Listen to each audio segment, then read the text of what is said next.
is how really Christians are here not to be like the enemies of anyone who's not a Christian. Christians aren't here to be like the police who go around and say, hey, you got to stop doing that. You better stop saying this. You better stop living that way, because that makes us seem like we are trying to like really push people down. Christians are here not to be like the moral police, but to be the examples of a better way of doing things. Actually, I want to pop this verse up on the screen real quick. It's Matthew 5:3-10. And this is a big verse, but this big verse says a word that I think you will like a lot in it. It's this word, blessings. Blessings is a good verse. Blessings is a good word. You guys, and really Christians in general, we like when we talk about blessings, but let's look at how God links together this word blessing and some other things, all right? Let's look at what this looks like. Great blessings belong to those who know they are spiritually in need, because God's kingdom belongs to them. Great blessings belong to those who are sad now, because God will comfort them. Great blessings belong to those who are humble. They will be given God's promises. Great blessings belong to those who want to do what's right, because God will take care of them. Great blessings belong to those, is there more? There's more? Yes. Great blessings belong to those who show mercy to others, who forgive others, because mercy will then be shown to them. Great blessings belong to those whose thoughts are pure. Great blessings belong to those who work to bring peace. God essentially is saying great blessings don't belong to everybody.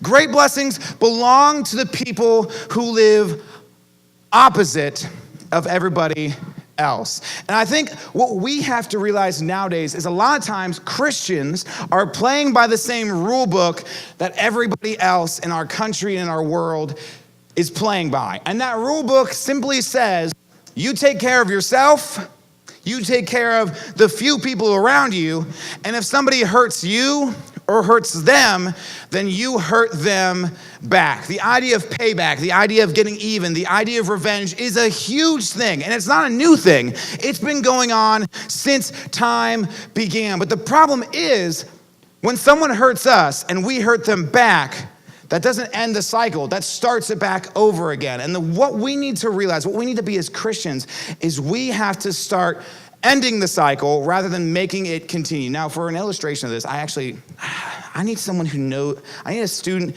who's known me for a little while, preferably a guy. Let's get Jared. Okay, Jared. No. Caden. Wow, Caden. I'm sorry. Obviously, I know you real well. I know Caden. We're like best friends, right, Jared? Right, Jared, Caden? Caden, Jared? I'm just kidding. Tom, you're my number one MySpace friend. Anyway, so this is my friend Caden. What Caden's gonna do is he's gonna help me tell a little bit of a life story. So now, when I was younger, I'd say about first or second grade, when I was walking around recess, I just found out last night that some of you guys still have recess. What? Fifth graders still have recess? Man, I'm jealous. But when I was in first grade, it was the middle of winter. We were outside, we were having recess. And even though young Rich had a lot of friends, but there were some guys on the playground, Jamie, Nakoa, and Greg. And Jamie, Nakoa, and Greg, who later on, ironically enough, would become some of my best friends. This one day during recess, they came up and they stole my shoes. Middle of winter, slushy snow on the ground, and they took my shoes. So here you go, take this shoe. Yeah. And you keep that shoe away from me, okay? Yeah. Dude, give me my shoe back, man. Dude, give me my shoe. Now here's the thing. Young Rich was about the body shape of old Rich. So he's not catching up with Caden, with Nakoa, and with Greg and those guys. But one thing that young Rich did have was a next door neighbor who just so happened to be captain of the football team. So I know I didn't necessarily talk to you guys about this, but hey, Ryan and Eric, and is Darius in here? Hey, would you guys get my shoe back from Caden real quick?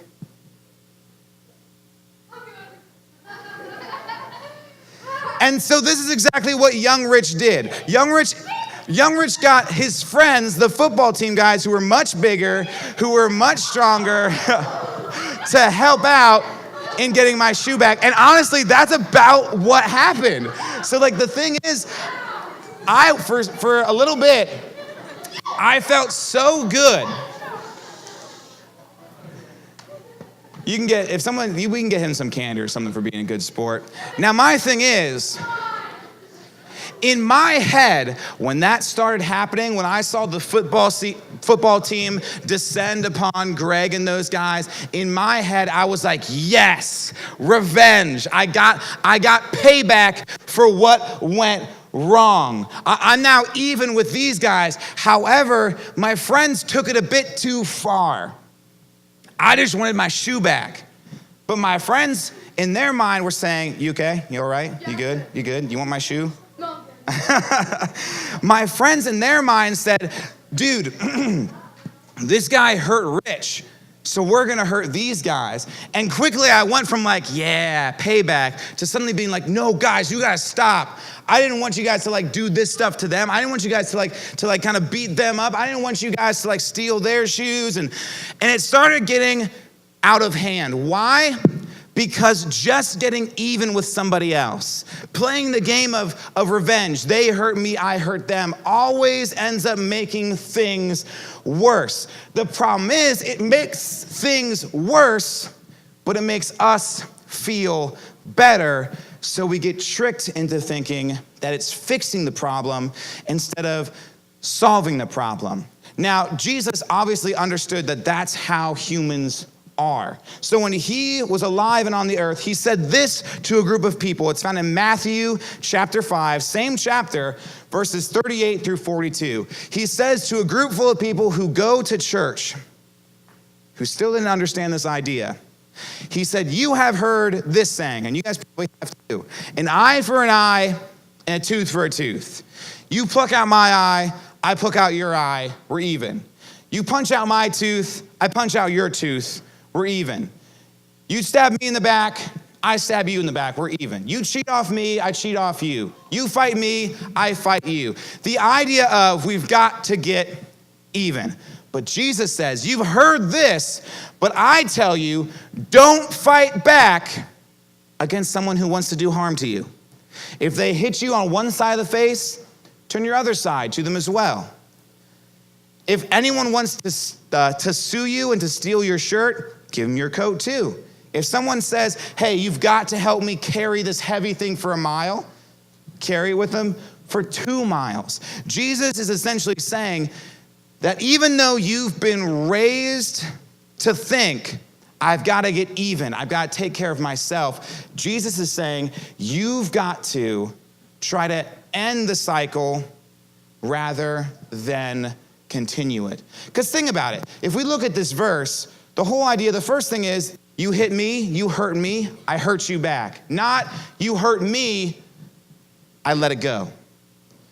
Then he goes on to say that if someone wants to sue you and to take your stuff, rather than trying to sue them, you give them more. If someone says, hey, help me out, instead of saying, hey, I'll help you out, I'll carry this for you for a mile, but then you've got to carry my stuff for a mile. Jesus says, no. Don't hurt those who hurt you. Don't take from those who take from you. Don't expect help from someone who you help. Jesus is saying you've got to live a very opposite way. And the question this raises in my mind, and I'm sure it raises the same question in yours, is will this actually fix our issues? Because that's who you guys are most concerned about, right? That's who I'm kind of most concerned about. Will this fix my problems? Dude, will just ignoring that bully on the bus, will just ignoring that jerk online, will just ignoring what that person did to me fix the issue? Because then how do I get even? If I don't take care of myself, if I don't take care and get even for what's been done to me, then who will? How will I get even?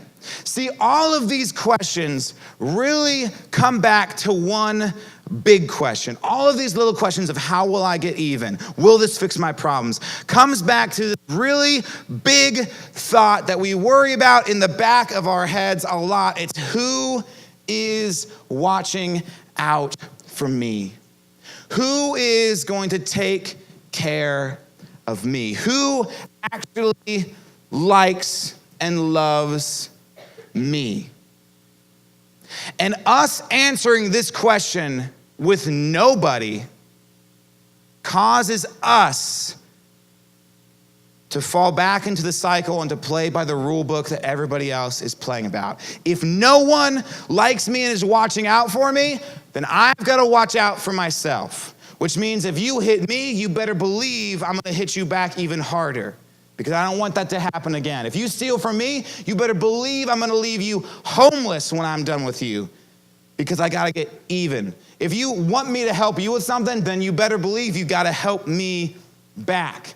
And the problem is, we go from one person getting burnt by someone, from one person getting hurt by someone, from one person getting stolen from by someone, and then that person goes to the next person and burns them, and then that person goes to the next person and burns them. It's really this idea that when you take, oh boy, when you take two flames, a flame never puts out, ooh, Rich puts out a flame.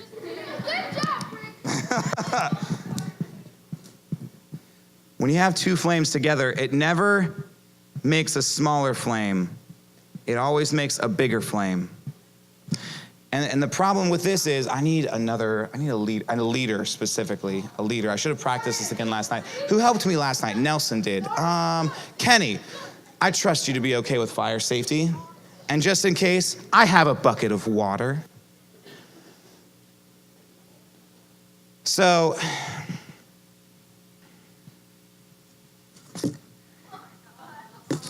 you do the fire. So here's what ends up happening. Somebody hurts us in life, right? Somebody burns us. Okay, let's light this guy. Just a little bit. Let's just run his arm. Somebody hurt. Because we're burnt, we then go and say, I have to get even. And although we think that this fixes our issue, it doesn't. Although we think that this is gonna make things better, it doesn't. It just makes more people. Thanks, Kenny. Kenny, fire safety expert. But think about this. When has someone being a jerk, think about all the times in your life, maybe you haven't done anything, maybe you've just thought about it, that someone just gets in your face, someone's always on your case, someone's always just getting on you, pushing you down, making your life hell. Have you ever then made their life hell and it stopped? And they just in an instant say, you know what? You're right, we're even. I burnt you, you burnt me, we're both equally burnt, we'll stop. Or does it always cycle out of control and get worse and worse? Did you ever cheat off somebody else? Did you ever take from somebody else? Did you ever have a situation where someone took your shoe and you had the football team maim them because of it? Things get out of hand when we play by the world's rule book, which is why when Jesus came on the earth, he said we have to find a new way of doing things. We have to give a new rule book, a new playbook, or else everyone in the world is gonna keep getting burnt. You guys aren't solving the issues by just getting even. Because no one truly, when you think you're getting even, it's never even. It's always, I got burnt, so you get burnt, and then we'll both just go through hell because of it. What you guys need to start doing is the opposite. Our call as Christians is to do the opposite of everyone else. You guys have to end the cycle, like what Jesus was saying in that verse. Don't be someone who gets punched and punches back. Be someone who gets punched and then drops it. Now, I'm not saying you put up with abuse. Get out of there. Get someone to help you, but don't go and say, I've got to take matters into my own hands to get even. When someone talks behind your back and starts spreading a rumor, don't start a rumor about them. That never makes it better. End the cycle. Because let's go back to this question of who is watching me? Who's taking care of me? The fuel for you guys living differently needs to come back to this question. And where a lot of you guys might think in your head that no one's watching out for me, that mom and dad might not be watching out for me, that teachers might not be really caring about me as much as they thought they would, that coaches, that people might not be watching out for me. I have to watch out for myself. Instead of you worrying about taking care of yourself, begin to come and understand that God will watch out for you. If you live opposite, if you follow his playbook and his way of doing things, God will watch your back. Think about it. Going back to Matthew 5, that's what that verse was saying.